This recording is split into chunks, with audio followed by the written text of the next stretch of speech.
কাজে এসছি এখানে, আমার দুনিয়ার কাজ আছে, কাজ ফেলে এসছি একটাই কারণ, আমাদের বাচ্চাদেরকে মাঠে যেতে হবে, আদারওয়াইজ আমাদের বাচ্চারা কিশোর গ্যাংয়ে ঢুকে যাবে, আমাদের বাচ্চারা ড্রাগ এডিক্ট হয়ে যাবে, আমরা এটা করতে দিতে পারি না। তো সুতরাং যে ক্রিকেট গিয়ার্সের সংকট, সেই গিয়ার্সে আমরা প্রস্তুত আছি, শুধুমাত্র প্রপার ডিস্ট্রিবিউশন, কেউ যেন বাড়ি দিয়ে যে খেলাধুলো না করে, আমাদের বাচ্চারা যেন তাদের গিয়ার্সগুলো পায় এবং তাদের যে ফ্যাসিলিটিস, মাঠের জন্য যে রোলার, মাঠের যে বাজেট আমাদের কাছে আসে উইকেট তৈরি করার জন্য, আমি জেলা প্রশাসনের সাথে একটু করে মিটিং করবো যেন এই গোল পোস্টগুলো তুলে দেয়, এই মাঠটা যেন ডেডিকেটেডলি ক্রিকেটের জন্য হয়। এবং আমরা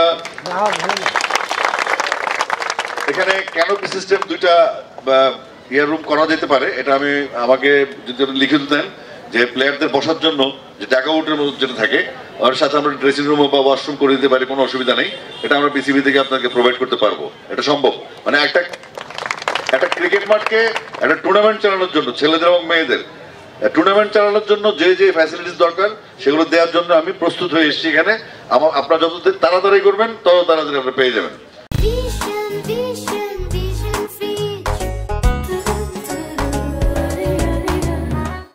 সুতরাং আমি আজকে এখানে আসছি, আমি এগুলো ফলো আপ করতে আবারও আসবো। আমি যে কাজটা শুরু করি সেটা আবার শেষ দিকে চাই। আর আমাদের কারোর সাথে কোনো দ্বন্দ্ব নাই, সংঘাত নাই। আমরা যেটা চাইবো আমাদের বাচ্চারা খেলবে, এটা আমাদের কোনো অতিরিক্ত চাওয়া না, এটা আমাদের অধিকার।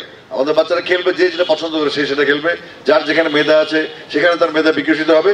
সেজন্য আমি বিসিবির পক্ষ থেকে আসছি এবং ইনশাল্লাহ আশা করছি নীলফামারী থেকে আমি যখন বয়স যদি বেঁচে থাকি, আমি আমার বয়স এখন 54, আমার বয়স যদি 70-75 হয়, যদি বাঁচি, হায়াত থাকে, আমি দেখতে চাই নীলফামারী থেকে যে প্লেয়ারটা ন্যাশনাল টিমে খেলবে সে আমাকে ফুল নিয়ে দেখতে গেছে। Thank you so much.